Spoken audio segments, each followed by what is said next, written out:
All right, reports of North Korea now. Nuclear threats out of North Korea targeting the U.S., saying it has placed long-range missiles into combat mode aimed at numerous Western targets. Ambassador John Bolton, former U.S. ambassador to the UN, Fox News contributor with me now. And, sir, good morning to you. More words or more than that?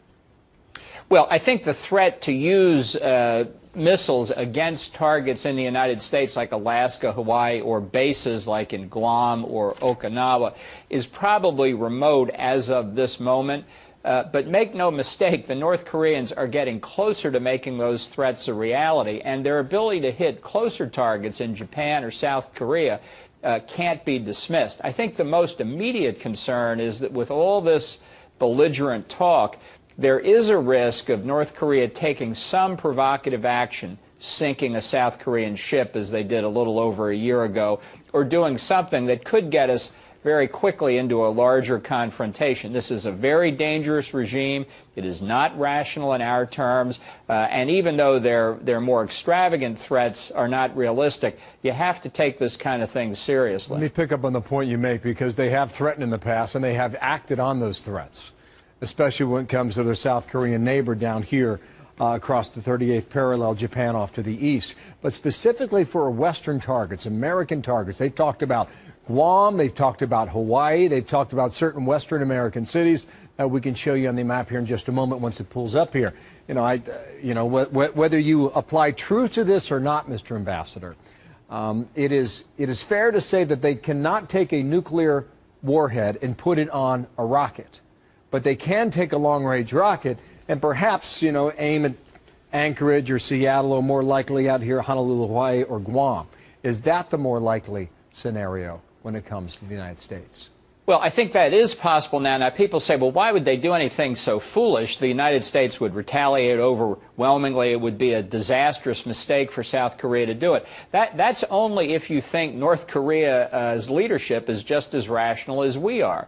It's called mirror imaging. It's a real problem at the State Department. You're a reasonable guy. You think the people on the other side of the negotiating table are reasonable?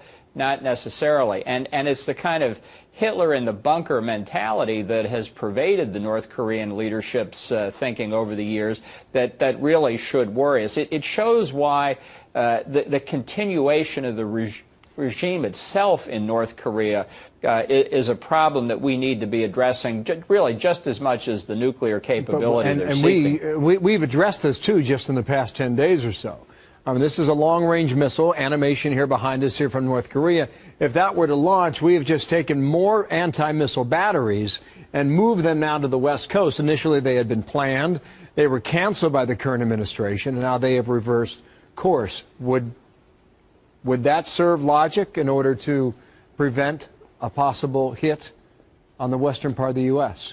Well, I think we should have done it. We should have deployed these missiles in 2009 when they were originally scheduled, and although there was great fanfare for that announcement, they won't actually be deployed until 2017.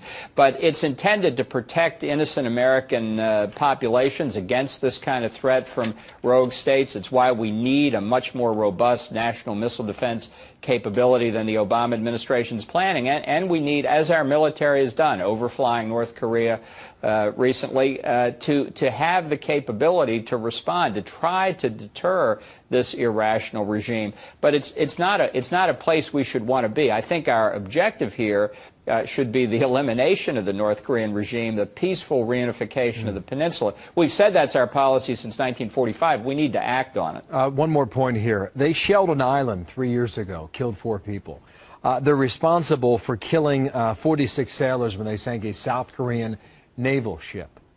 But back to your first answer, you believe that action is more likely, if any, at this time? Yeah, in both those cases, the South Korean government, even though it was under a relatively conservative president at the time, took no retaliatory action. Opinion in South Korea was very negative on the lack of retaliation. So you've got a newly elected president in South Korea now. If there's another incident like that, killing South Korean military personnel or civilians, I think the pressure for retaliation would be high. And that's how a miscalculation on North Korea's part could get us into something very, very serious with American troops there on the peninsula. Thank you, sir. John Bolton.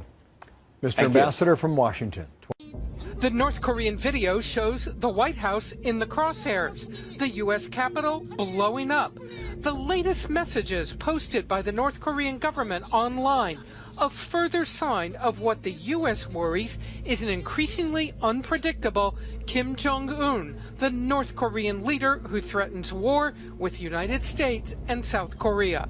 On CNN's The Lead, the president's chief of staff told Jake Tapper the U.S. will be ready for any provocation. Obviously, the kind of antics and the kind of language that we've heard from them, to include what you've just shown on your show here, are the kinds of actions that don't connote strength, but rather connote some kind of weakness and, frankly, outlandish behavior. Even before this video, the U.S. intelligence community had a grim outlook. The rhetoric, while it is propaganda-laced, is also an indicator of their attitude and perhaps their intent. So for my part, I am very concerned about what they might do. The latest video is full of images of the North Korean military. The announcer says the fuse of nuclear war is slowly burning. The fuse of nuclear war is slowly burning. And that there will be, quote, no warning of North Korean plans.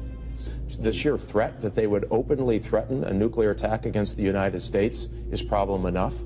But their military movements along the DMZ, the demilitarized zone in North Korea, a whole new set of problems for us. The White House is taking all of this very seriously because the U.S. cannot predict if and when threats might become a military confrontation. So you have a 28-year-old leader who is trying to prove himself to the military, and the military eager to have a sable rattling for their own self-interest.